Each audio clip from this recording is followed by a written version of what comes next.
La Passion selon Anne-Catherine Emmerich, 24e jour. Réflexion sur ses visions. Quand, méditant la douloureuse passion du Christ, j'entends ce cri atroce des Juifs « Que son sang retombe sur nous et sur nos enfants !» Les effets de cette solennelle imprécation me sont montrés sensiblement sous les formes les plus horribles.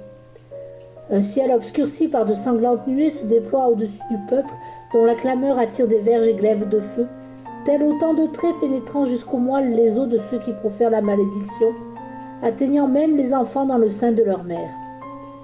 Le peuple entier est plongé dans les ténèbres, et de toutes les bouches fuse le cri atroce, en flammes furieuses et livides qui s'amassent au-dessus de tous. Ils ont appelé sur eux le sang du juste, pour retomber ensuite sur eux, entrant profondément dans les uns, ne feront que l'effleurer les autres. Ces derniers se convertiront après la mort de Jésus. Leur nombre n'est pas négligeable, car durant toute la Passion, le Sauveur et sa Sainte Mère prient sans relâche pour le salut de ces malheureux, conservant malgré les affreux traitements qu'ils subissent une sérénité inaltérable. Je vois le déroulement de la Passion en son entier, les douleurs corporelles, les souffrances morales qu'endure Jésus, les sévices qu'il subit, plus vils et plus cruels les uns que les autres, l'orgueilleuse dérision dont on l'accable pour l'humilier, la fureur sanguinaire des bourreaux et de leurs suppôts qui s'acharnent contre lui, l'ingratitude et la défection de ses disciples. Jusqu'à son dernier souffle, rien de tout cela ne l'empêchera de prier pour ses ennemis, de manifester à leur égard une charité jamais démentie et un zèle brûlant pour leur conversion. Tant de patience, tant d'amour ne font qu'exacerber davantage la rage de ses adversaires. Leur exaspération est à son comble quand ils voient que les tortures qu'ils lui infligent restent impuissantes à lui arracher le plus infime reproche, la moindre plainte qui justifierait leur comportement. Aujourd'hui, pour la Pâque, ils sacrifient l'agneau pascal et ils ignorent qu'ils mettent à mort l'agneau de Dieu. Lorsqu'au fil de ces visions, mes pensées se tournent tour à tour vers le peuple, vers le juge, vers les saintes âmes de Jésus et de Marie, ce qui se passe en eux m'est montré sous des formes que ces personnages ne pouvaient alors percevoir, mais qui rendent compte de ce qu'ils éprouvaient. Ainsi je vois à l'œuvre dans la foule une multitude de figures de diables, images symboliques des vices qu'elles représentent.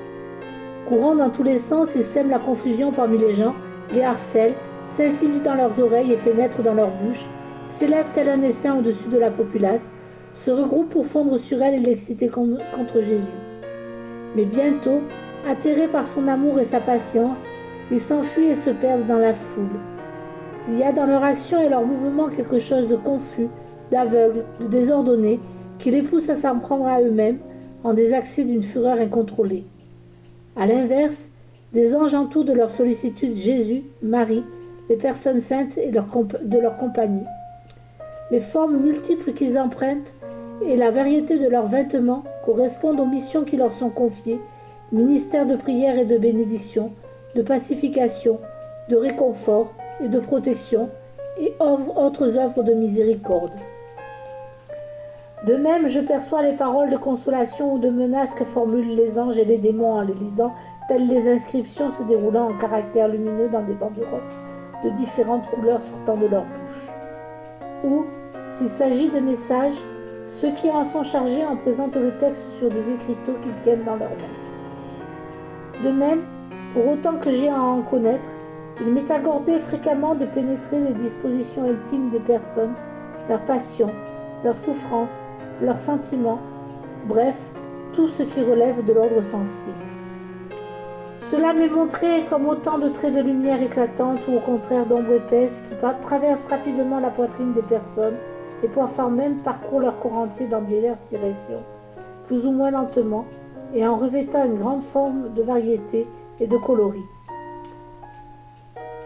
C'est ainsi que ce monde intérieur m'est rendu compréhensible, mais il m'est impossible de le rendre dans sa totalité, car il s'étend presque à l'infini. De plus, accablé de douleur et d'affliction à la vue de mes propres péchés et de ceux du monde, et en même temps éprouvé par la peineuse contemplation de la souffrance de Jésus, je ne sais pas même comment je suis encore capable d'ordonner le peu que je viens à en relater. Plusieurs détails, dont il est fait mention dans les récits analogues de saintes personnes qui ont contemplé leur vision de la passion du Christ, notamment les apparitions et opérations d'anges et de démons, ne sont autres que des fragments isolés de ces tableaux symboliques purement intérieurs que ne voyaient point alors les acteurs du drame. Variant en fonction des dispositions intérieures des âmes contemplatives, ils ont été insérés dans leur récit et mis sur le même plan que le reste de leur révélation, ce qui explique les contradictions que l'on rencontre de l'une à l'autre, car il est des détails que l'on oublie, que l'on omet, que l'on retient davantage que d'autres.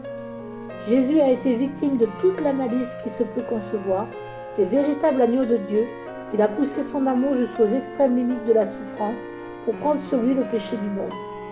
Qui donc serait en mesure de se représenter et de narrer cet abîme d'horreur auquel répond la sainteté la plus parfaite? Si les visions et méditations des pieuses personnes ne se recoupent pas exactement, cela vient de ce que chacune reçoit sa propre grâce pour voir, contempler et comprendre ces sublimes mystères. Anne-Catherine formulait souvent ce genre de réflexion sur les formes que revêtaient ces visions, non seulement au fil de son récit, mais avant même d'en entreprendre la narration. Elle expliquait aussi qu'elle conservait pour elle la plus grande part de ce qu'elle contemplait, de peur de nuire à la clarté de la relation. Il est clair qu'il lui était difficile dans ces conditions de conserver en mémoire le fil de la narration à cause du grand nombre d'objets qui se présentaient à son esprit.